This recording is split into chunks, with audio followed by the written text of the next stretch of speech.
welcome back to my channel. I want to talk about some recent Love After Lockup updates. First, starting off with Mikey and Chelsea. Chelsea posted on her Facebook just a few days ago a selfie of herself, and she said, "I'm just so tired." Not like tired and just want to be gone, not have to deal with all this BS, about to sell the house and be around good people with right mindset. I'm a broken person and trying to fix everything. I'm just so exhausted. I don't know anymore. So tired of getting bashed for so long. I'm falling back for real. Unaliving yourself is so real. It's so effing invisible, like you guys see this picture. The last time I talked about these two in a video, I was kind of playing around with the idea that they were possibly on good terms again, because I had noticed that Michael and Chelsea both had deleted all the Facebook posts and comments where they're talking negatively about each other. And then I noticed Mike posted a few different selfies on Facebook, and he said, "I haven't hit a weight in over a year and I still got it, 240-pound machine, but you best believe I had to work my butt off to get here." I noticed a few different people comment under this post claiming that Chelsea had loved this post, and I went to the hearts under the post, and sure enough, there was Chelsea. So it kind of looks like they may be on good terms again. There were rumors that the case was allegedly dismissed. Last time I checked, there still appears to be an upcoming court date for this case. So it doesn't appear that this case has been dismissed yet, but I'm very curious how this is going to play out. But I'm just wondering, like, if he choked her out like she claimed, then why is she liking his post as of recently? I just don't get it. Maybe they work things out. And now I want to talk about Kristianna. It seems like every time she gets out of jail, it doesn't take her long to find a new boo, and she just announced just like a week ago that she's dating this guy. She's been posting a lot of selfies with him, and she posted a picture of herself, and it looks like her eyebrows are finally growing back. And she said, "I'm so darn confident in myself. I truly love who I am and the challenge I face every single day to love myself more."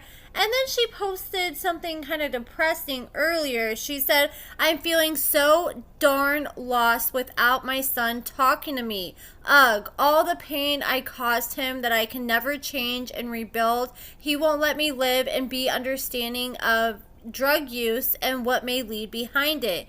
I just feel like I get what he's going through, but I wish I could just be that mom that he deserves.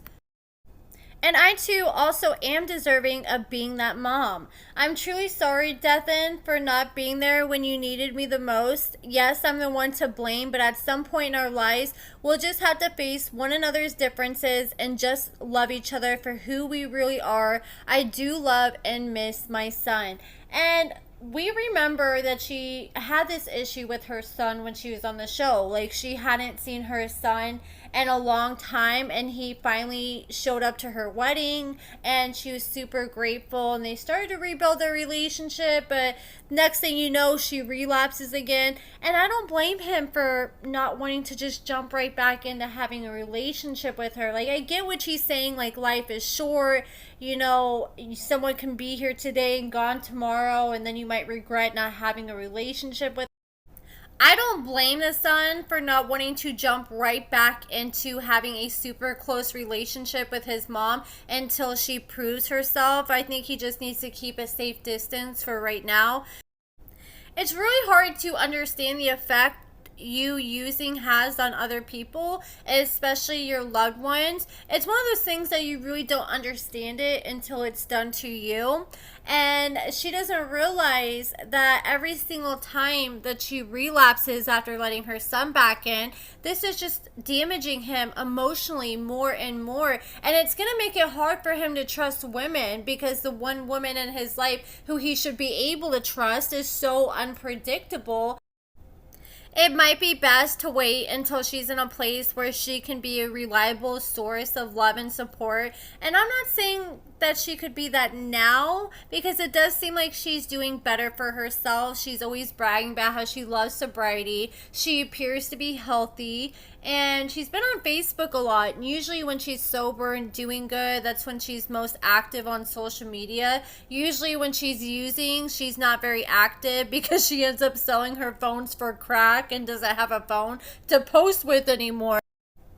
I know it has to be hard for Kristianna and her son both, and I hope she's able to continue staying sober and stay sober long term and eventually rebuild her relationship with her son. And I hope this is the last time that she has to go through all.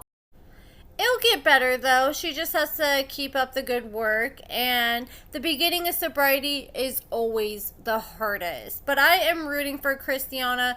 I really hope she does not go back. And now just a short update on Red. He posted on Facebook the other day and he said, "I wonder what happened to all these pregnant women that said they having my baby. Them itches still ain't had a baby. It's been like 10.5 months now. LOL. Well, you better be careful, because he might speak something into existence, and next thing you know, somebody might pop up pregnant." But I think maybe if someone was claiming they're pregnant with his kid, they're probably trying to do it during his season and trying to get some of that TV clout. But they probably realized that it wasn't really beneficial or a flex for them to act like they're having Red's baby. So they just probably nuked the whole idea. And Deontay and his girl are still trying. She has been posting on Facebook asking for tips because she claims her and Deontay have tried everything for months and they have still yet to get pregnant. Last time I had checked, they weren't keeping track of when she was ovulating, and I think if she got some ovulation strips, then she would better be able to narrow down the best days to get pregnant, or the only days she can get pregnant out of the month. And I'm gonna estimate now, I bet they probably end up pregnant probably in the next 2 to 3 months. You guys let me know what your predictions are. I give it 6 months max, but I think like when they least expect it, and they're probably starting to get hopeless here in a month or two, next thing you know, she's going to be announced and she's got one on the way. She has been asking people to sprinkle some baby dust her way so she can try to get pregnant. Hopefully people don't sprinkle too much baby dust and then she wounds up pregnant with like quadruplets or something, because that is just too much for a first time mom. But that is pretty much it with them. Now I want to talk about Derek, Monique, and Angel. There's still been a lot of drama going on with them because Derek and Angel are still promoting this book about Monique, and Monique is just over it. She's like, man, this dude just got out of prison, and the first thing he is talking about and has on his mind is me. So she ended up taking to her stories on her Mo Pretty Things page. She said them slow mother effers ain't put out a release date until I called them out for scamming yesterday. Be eppin' for real. Still, nobody is buying the book. So just a little background in case you missed it. Monique was calling out Derek and his girl for taking pre-orders on this book, and she's like, man, you've been promoting this book forever and you're still taking pre-orders. And I even thought this too, like typically if you take pre-orders, then you're telling people when to expect their books, but they're just taking people's money and not giving them a day that the book's gonna be sent to them. Then Monique said, Derek wanna be a bad itch so bad. Ain't it a Pride event he should be getting ready for? I really feel like I was in a lesbian relationship. Happy Pride to Derek. I really want him to move on. Y'all can't tell me my kitty ain't good. The Super Soaker does it every time. A mother effer writing books and movies about it. I want him and his dog face stiff, wig wearing ass itch to get an effing job and stop chasing clout over his ex. Then books not selling. And then I guess Angel was claiming that Monique applied for the show allegedly. So Monique shared a screenshot of a conversation she had with a producer where a producer had reached out to her first and said, look, I work for this show about girls or well, people dating inmates. I would love for you to be involved. Monique said, who applied to be on the show? I'ma pull a receipt for every lie you tell. Now post your marriage license, you fake wife. Shout out to this casting producer that reached out to Monique. They deserve a damn raise. Because no matter how you feel about Derek and Monique, when they were on this show, they made it so damn entertaining. They brought so many new eyes to the show. Like, I've never seen the amount of views increase on the show like they did for Monique and Derek.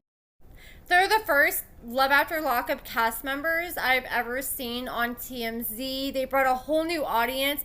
Like, people that had never talked about Love After Lockup before, like Tasha K, Angela Yee, The Breakfast Club, all kinds of people were talking about this show, and it was really helping their ratings. And then Monique posted, you can post whatever pic you want of me. I still look better than you, tacky pants. You will forever be a downgrade. Be mad at your mama.